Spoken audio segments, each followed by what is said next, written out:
Eu vou ser bem sincero com vocês. Depois daquela derrota pro Dricus du Plessis em julho do ano passado, eu acreditava que, a partir de agora, veríamos o declínio de Robert Whittaker. Seja por motivos psicológicos, afinal ele bateu na trave mais uma vez, tentou ser o desafiante número 1 ao cinturão dos médios e falhou de novo, ou talvez por motivos físicos, talvez os danos acumulados das várias guerras que ele travou finalmente chegaram e pediram a conta, ou seja, pela junção desses dois fatores. Eu achava que a partir de agora a gente ia ver o Robert Whittaker entrando em uma espiral, parecido com o que aconteceu com Tony Ferguson. E eu acreditava que Paulo Borrachinha não só ia vencer o ex-campeão nesse sábado, mas ia conseguir fazer isso por nocaute. E meus amigos, foi por muito pouco. O Borrachinha fez um bom primeiro round e quase encerrou a fatura com um chute rodado que pegou bem no botão de desligar. Me lembrou até naquela época que o pessoal fazia aqueles vídeos dando um chute rodado na tampa de uma garrafa. Se tivesse mais uns 10 segundos ali naquele primeiro round,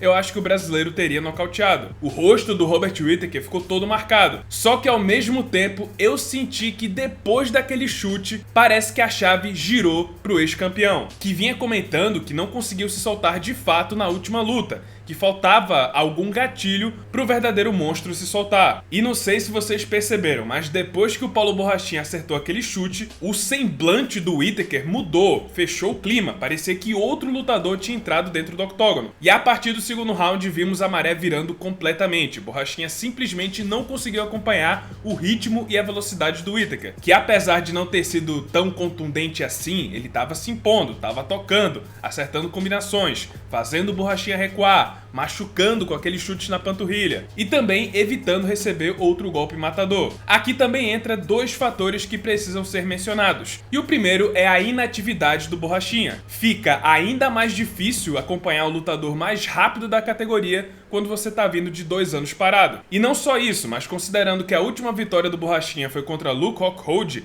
que se aposentou nessa mesma noite, faz pelo menos uns 3 anos que o Borrachinha não experimenta, não enfrenta a elite do peso médio. O último foi o Marvin Vettori. E o segundo fator é sobre a inexistência da defesa do Paulo Borrachinha da cintura para baixo. Toda vez que o Whittaker chutava, ele acertava a perna do brasileiro. Segundo os números oficiais do UFC, o Whittaker tentou 28 chutes baixos. Acertou todos, o Borrachinha não defendeu nenhum. Ainda assim, eu não diria que a atuação do Borrachinha foi ruim, considerando o tempo parado e que ele estava enfrentando o Robert Whittaker, até que ele não foi tão ruim assim, foi até bem. Jared Cannonier, Marvin Vettori e outros nomes fizeram bem menos e sofreram bem mais do que o brasileiro. Só que pra mim não houve discussão, marquei 2-1 pro Robert Whittaker. Perdeu o primeiro round só por causa daquele chute rodado no final, mas no geral levou a melhor na luta. E isso só reforça duas coisas. A primeira é que o Whittaker não vai deixar de ser um incômodo tão cedo. Trocou de campeão, mas a medalha de prata permanece com ele. Ele ainda vai incomodar a categoria, vai ficar lá naquele top 5. E agora, ao invés de buscar uma revanche contra o Adesanya, ele vai buscar uma revanche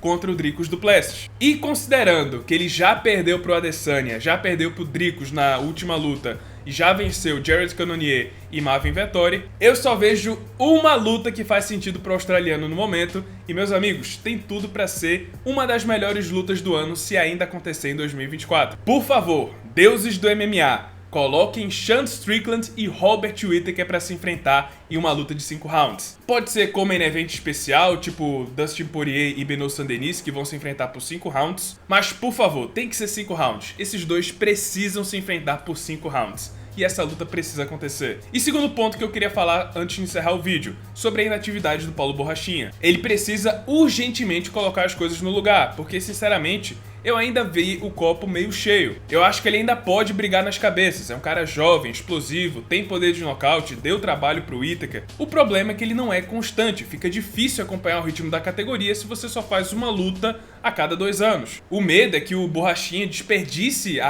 o seu auge físico e técnico fora do octógono. E agora vejo pra ele 2 opções. A primeira é tentar uma luta de levante contra o Jack Hermansson ou uma Money Fight contra o Khamzat Chimaev na Arábia Saudita. Tem tudo pra ser o evento principal do Fight Night. Isso se o Chimaev não achar outro adversário mais valioso, assim, do ponto de vista esportivo, tipo Jared Cannonier. E pessoal, esse foi o vídeo, espero que tenham gostado. Se você gostou, deixa seu like, se inscreve no canal, já ativando o sininho das notificações pra não perder o próximo conteúdo. É isso, muito obrigado por terem assistido e até a próxima.